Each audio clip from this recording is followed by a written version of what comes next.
নমস্কার বন্ধুরা, সুস্মিতা কুকিং ডায়েরিতে আপনাদেরকে সবাইকে স্বাগত। আজকে আমি আপনাদের সাথে শেয়ার করব ডিমের একটি রেসিপি। অত্যন্ত গরম জলের মধ্যে ডিম দিয়ে দুর্দান্ত স্বাদের একটি রেসিপি তৈরি করা যায়। এই রেসিপিটা রুটি, লুচি, পরোটা, ভাত এইসবের সাথে দুর্দান্ত লাগে খেতে। তাহলে আমার এই চ্যানেলে নতুন এসে থাকলে চ্যানেলটি সাবস্ক্রাইব করার রিকোয়েস্ট রইল। এই রেসিপিটি তৈরি করার জন্য প্রথমে এখানে আমি একটা মিক্সিং বোল নিয়ে নিয়েছি। এবার আমি নিয়ে নিয়েছি এখানে 3টে ডিম।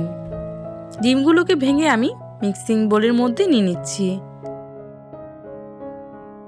বন্ধুরা, এখানে আমি 3টে ডিম ব্যবহার করেছি, তবে আপনারা চাইলে ডিমের পরিমাণটা কমিয়ে বা বাড়িয়েও নিতে পারেন।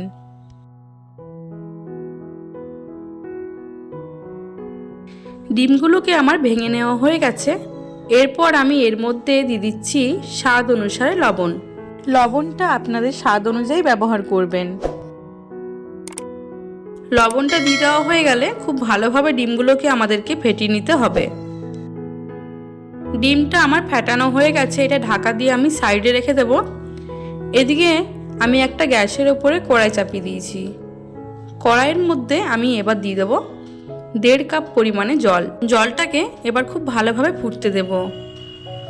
জলটা যখন খুব ভালোভাবে গরম হয়ে যাবে, এর মধ্যে আমি দিয়ে দিচ্ছি সামান্য পরিমাণে লবণ। লবণটা দিয়ে খুব ভালোভাবে আমি মিশিয়ে নেব।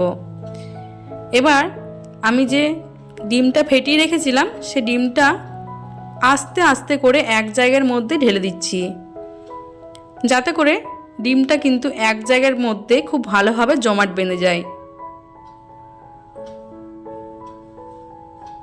ডিমটা আমার দিয়ে দেওয়া হয়ে গেছে। এরপর গ্যাসের ফ্লেমটা আমি মিডিয়ামে করে খুব ভালোভাবে ডিমটাকে সেদ্ধ করে নেব।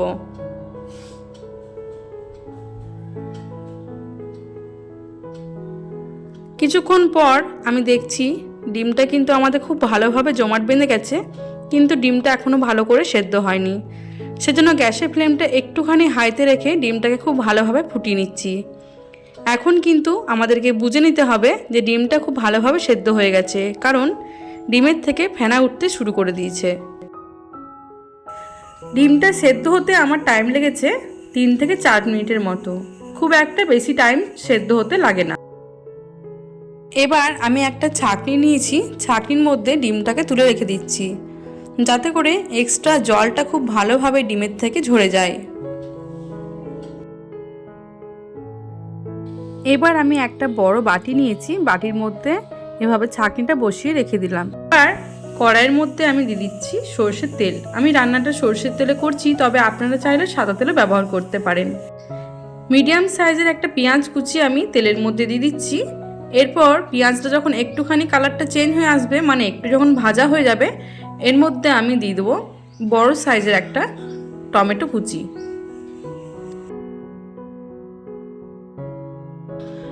টমেটো কুচিটা দিয়ে দেওয়ার পর আমি সামান্য পরিমাণে লবণ দিয়ে দেবো, যাতে করে টমেটোটা খুব ভালোভাবে গলে যায়। এবার খুব ভালোভাবে আমি নাড়াচাড়া করে দিচ্ছি। একদমই মিডিয়াম টু লো ফ্লেমে টমেটোটাকে মিনিট খানেক আমি ঢাকা দিয়ে রেখে দেব। 1 মিনিট পর ফিরে এলাম। টমেটোটা কিন্তু খুব ভালোভাবে গলে গেছে। এরপর আমি এর মধ্যে দিয়ে দেব আদা, রসুন, কাঁচা লঙ্কার পেস্ট। আপনারা এখানে আদা রসুনটা গ্রেট করেও দিতে পারেন, আমি এখানে বেটে নিয়েছি। এরপর আদা, রসুন, কাঁচা লঙ্কাটা দিয়ে দেওয়ার পর খুব ভালোভাবে আমি আবারও মিশিয়ে নিচ্ছি। এবার আমি এর মধ্যে দিয়ে দিচ্ছি 1/2 টিস্পুনের মতো হলুদের গুঁড়ো, 1/2 টিস্পুনের মতো দিয়ে দিলাম জিরে গুঁড়ো, 1/2 টিস্পুনের মতো ধনে গুঁড়ো, আর দিয়ে দেবো 1/2 টিস্পুনের মতো কাশ্মীরি রেড চিলি পাউডার। এবার আমি দিয়ে দেবো স্বাদ অনুসারে লবণ। লবণটা আপনাদের স্বাদ অনুযায়ী ব্যবহার করবেন।